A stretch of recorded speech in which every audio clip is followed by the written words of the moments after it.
as we continue our study now and look at the second last section of our study of the book of Genesis, we look at chapters 45, 46, and the first part of 47. And we see the story about Jacob and his family going down to Egypt, and about the reconciliation of Joseph to his brothers. The tension with which we left the end of the previous chapter was a tension where Joseph had been playing his hand for a while, where he was trying to see just exactly what kind of brothers were these. And he kind of waited until finally there was an acknowledgement, at least an awareness among them, that they had indeed turned away from the righteousness that was consistent with being part of a family, and had let their hatred of their brother get the best of them, and they sold him into slavery. I would imagine that that trip back home was a very interesting trip. First of all, they were encouraged by their brother. He says, now make sure you don't go fighting with one another on the way back. And excuse me, rather than thinking of this as something that is a story from way, way long ago, we can hear a large family around the dinner table with the kind of fighting and disputes that go on, or the jealousies or whatever that takes place. And this is what happens here now. Joseph says, you're going to go on the way home and you're going to start blaming each other for who really was at fault for what's been done. He said that's in the past. So in essence, he encourages them to live by a word of forgiveness. A very difficult thing, of course, to do when we might believe that someone else has caused trouble for us in our life, and we believe that we have a right to point out what wrong they have done. And here Joseph tells them, please don't say anything. We're told initially that there was a great cry or howling or whatever it was, as Joseph hugs and kisses and cries on the shoulder of his brothers. And we can only assume that there would be all of the different kinds of emotions that are involved with this, from the frustration of what they had done to the joy of being able to see his family once again after being away from them for a long time. Excuse me, we also recognize the special love that he has for his brother Benjamin, giving him all of the money and giving him 5 festal garments. The brothers had, of course, wondered when they were at table how the giver of the feast knew exactly what order they were born in, and now they were probably putting a lot of 2 and 2s together. So Joseph now reveals to the Pharaoh that his family has come, and that they are going to be invited to come back down to live in Egypt. They'll be in the land of Goshen, which is kind of up in the north and to the east of the Nile. It's part of what's the Nile Delta, where the various parts of the Nile, I believe there are 5 major fingers of the Nile that, as the water splits and goes in different directions as it goes into the Mediterranean Sea. As they are living there, they are saying that they're still sheep herders and that they have cattle, and so they ask whether they can live up in that region. It's rather interesting that there is a comment that the shepherds are an abomination to the Egyptians. I would imagine part of that has to do with the fact that with very limited place for grazing, they used as much of the land as they could to try to raise grain or flax or something like that. And so any animal that would sort of chew down the growth would cut into their livelihood quite extensively. And so only up in the Nile Delta, where there is enough grassland from the waters that have sort of brought their moisture all around, only there would they really have enough land to do their pasturing. And so we're instructed then about how it is that Jacob and his family come down to Egypt. Joseph is very gracious to them. He, in essence, as I've mentioned, has forgiven them for what they have done. He says, you meant to do evil things. The quote is a little different than what we'll have later, but he says, you really didn't have this in mind to do something good, but God used your wickedness to do something good, to save our whole family and to save many, many people. And that would include, of course, the millions who are in Egypt. We might infer from this as well that there are many times when God steers people to make decisions that might not look like the wisest from a very self-centered point of view, but that God might really move the people to do in order to bring a blessing to many as well. It is typical in our world that people note all of the tragedies that take place and assign those to acts of God. And some people will simply talk about Mother Nature coming at the springtime of the year and beginning to bring the flowers out and the trees and all of the crops that will be planted to help them grow. But if we were to look at the fact of how many tragedies there are around the world each day and how many blessings where the grain continues to grow and people continue to have bodies that work, um, we simply get so used to what is natural or normal, we would think, of everything going well, that we forget that all of that is really by the grace of God, who need not do any of it for any of us as sinners who have been born in rebellion against Him. As they go back, I guess I would have loved to have been a little mouse in the tent that day when Joseph's brothers came back and met with Jacob and told him not only that Joseph was alive, but finally had to fess up to exactly why he was still alive and why he was down in Egypt. They had sort of left their father hanging. They had simply brought the cloak back and let their father assume that his son must have died. They, of course, were involved in it by pouring blood on the cloak as well as selling their brother, which is as much of an action against one's own family member as one can think of, outside of murder itself. And now these brothers have to go back and tell their father that they have let him mourn all of these years because of their hatred of their brother. It is true around the world that hatred and self-centeredness and a desire to prove one's own right by pushing everyone else down and out of the way has caused untold misery. And it certainly ought to remind all of us to look for ways in which we can ask God to help us with those very difficult situations we have where barriers come up and where we often fight to prove our own point and try and get others out of the way. We can only ask God to keep helping all of us to work at that, and to remember that there are many people who are not worshiping regularly who have had something where instead of selling their brother off, they have just stayed away. And somehow they need to be able to confess that and acknowledge it without being pushed to the wall, but to be able to, in a very quiet way, acknowledge what was going on. And very often that's all that it takes to heal the problem. Joseph will once again, of course, later be asked by his brothers after Dad dies, "Are you going to get us now?" And he says, "No, I meant it before. I said that was the end of the punishment, and that's what I meant." So the family members are coming down to Egypt.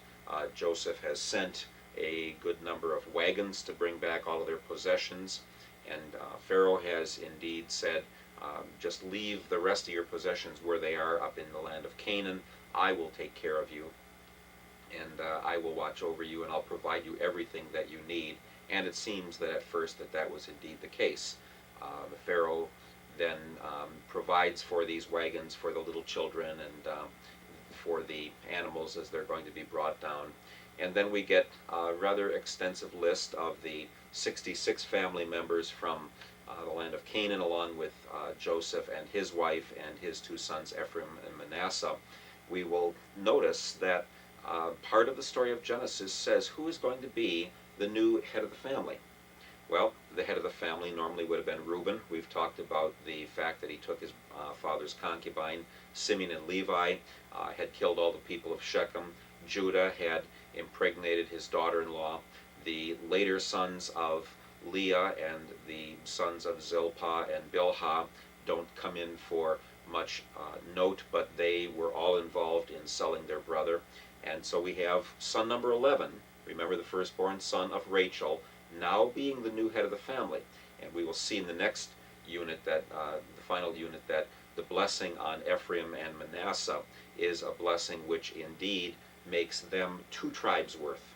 There is no tribe of Joseph later on up in the land of Israel, but there are tribes of Ephraim and Manasseh that fill really the whole central third of the country.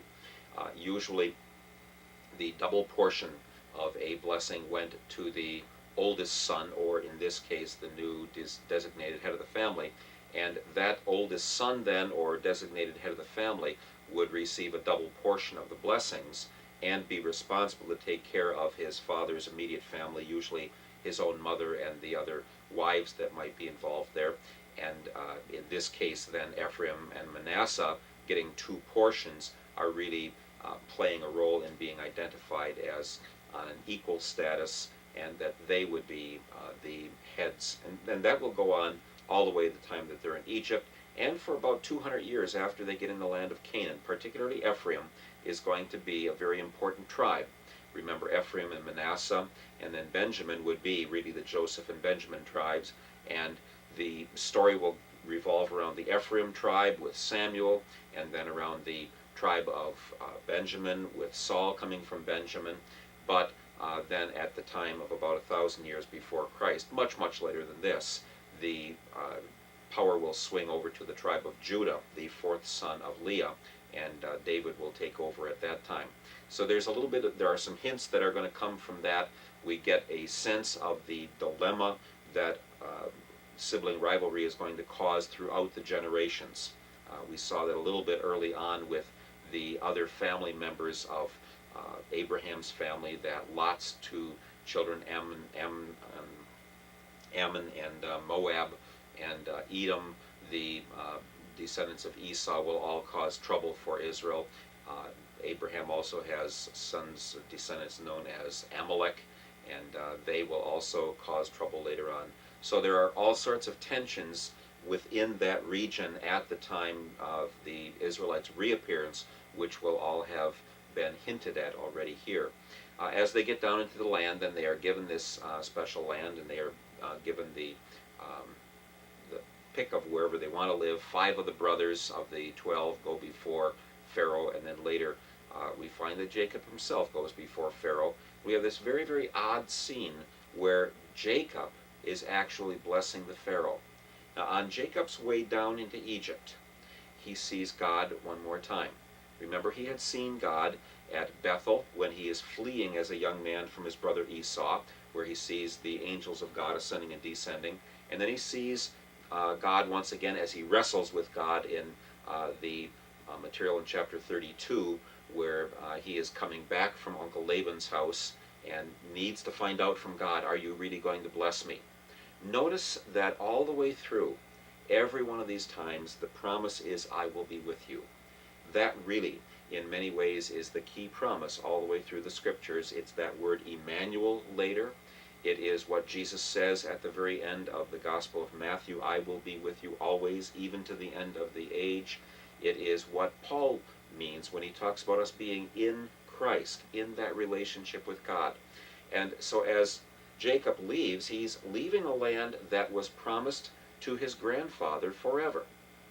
He's also going to be told at various times and places that the wickedness of those people hasn't been fulfilled yet, and so God will let them live there for several hundred more years before finally the descendants of Jacob and his family will go back up, and then they will be charged with ridding the land of those who will be wicked far on into the future.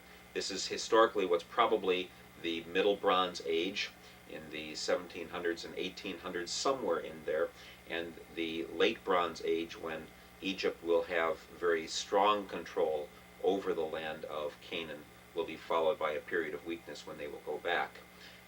So as we move on in the story, we find Joseph and his family coming down into Egypt, and we find this blessing now that is put on the head of Ephraim and on the head of Manasseh. I might just make a couple of brief comments about this concept of blessing. It's rather strange for us to think that human beings would speak words that would actually have a force on beyond the time that they would die, and we'll look at that a little bit more in the blessing of all the descendants. But as we think about how Jacob then goes to bless Pharaoh, what he is really saying is that God's really in charge. That's what the Pharaoh who won't let the Israelites go will deny.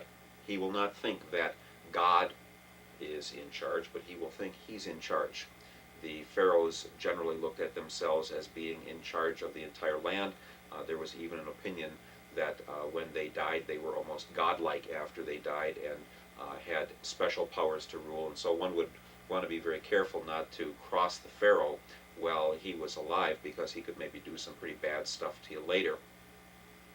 So Joseph and his family are going down into an area where people worship other gods. You notice that his 2 children, Ephraim and Manasseh, are born to him and his wife Asenath. And Asenath is the daughter of Potipharah, a different Potiphar, not the one that he served earlier, but Potipharah, the priest of On, which is the royal city where the worship would have gone on at that time. And as they go and settle down there, many of the wives of the other brothers are not counted. We're told there's 66 persons, plus some of the wives are mentioned, most of them are not. And then with Joseph and his wife and the two children, we find the full complement of 70. That's often seen as a significant number. I've never really come across a good explanation for it, but here Benjamin, who seems to be the youngest and hardly out of being a teenager, seems to have an awful lot of children already by the time that he comes down into Egypt, and I don't know really what we can make of that, other than that some parts of the story either have not been clear to us, or there were some different patterns that were going on in the marriage practices with Benjamin. His wife and the other wives are by and large not mentioned at that time. As they get down into Egypt, they are going to be settled in a region where they will be kind of a little bit far away from the other people, and so they probably will not mix as much with them and have as many troubles. This is called the period of Hyksos, where foreigners had come in and had taken over the land, and as we've discussed before, it is in that light that it might be easier for Joseph to rise in importance, because all of the other Egyptians that were ruling at this time were also from elsewhere, and might make it possible then to understand when a new pharaoh rises who does not know Joseph, that is the time when those native Egyptians came back. So in Egypt, this is called the Second Intermediate Period, and will be followed by the New Kingdom period.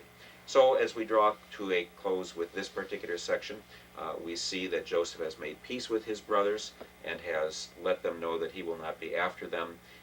Thank you once again for continuing your study, and God's continued blessings on you as you reflect not only on the sin and the wickedness of that time, but also on the mercy of God that can come through people then and now. God's continued blessings. Thank you.